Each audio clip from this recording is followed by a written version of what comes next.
Tetap konsisten walau nggak melihat hasil itu memang nggak gampang. Tapi justru ini adalah waktu yang tepat buat kita untuk tetap setia dan pada titik tertentu kita pasti akan menuai hasilnya.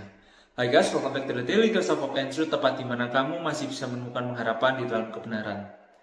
Teman-teman, coba kita lihat berapa banyak dari kita yang ketika mau memulai sesuatu, contohnya kita mau memulai kebiasaan hidup yang lebih sehat, kita mau belajar lebih produktif, dan masih banyak lagi, awal-awal itu kerasa gampang. Tapi lama-kelamaan kok kayaknya semakin terasa berat. Apalagi kalau kita nggak melihat hasilnya, kita bisa stop di tengah jalan.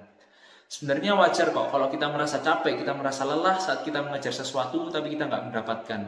Tapi firman Tuhan di Matius 24 ayat yang ke-13 mau menegaskan kita semua bahwa siapa yang bertahan sampai akhir akan memperoleh hasil yang berharga.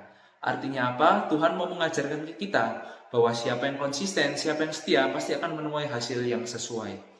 Firman Tuhan pun, kalau kita melihat kehidupan Yesus, kita tahu ya Tuhan Yesus ini hidup di bawah tekanan, di bawah pelayanan yang begitu berat untuk memikul dosa setiap dari kita.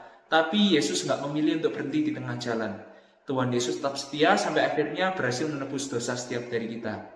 Dari teladan hidup Yesus ini kita tahu bahwa segala sesuatu, apalagi sesuatu yang berharga, itu nggak bisa kita dapatkan secara instan. Tapi kita harus melewati proses demi proses. Tuhan mau membentuk kita lewat proses itu. Tujuannya apa? Supaya kita menjadi pribadi yang lebih sabar, menjadi pribadi yang lebih setia, lebih konsisten, dan lebih dewasa. Dan tentunya untuk kemuliaan Tuhan. Dan kita tahu pada akhirnya kalau kita tetap setia sekalipun itu sulit, pasti kita akan menuai hasil yang sesuai dengan kesetiaan kita. Jadi yuk teman-teman, hari ini kita memilih untuk setia sekalipun itu berat. Karena kita tahu itu yang dilakukan juga oleh Tuhan kita. Coba teman-teman komen di bawah hal apa yang teman-teman mau mencoba untuk setia. Nah, aku tunggu komennya di bawah ya. Dan selalu ingat, di dalam kebenaran selalu ada pengharapan.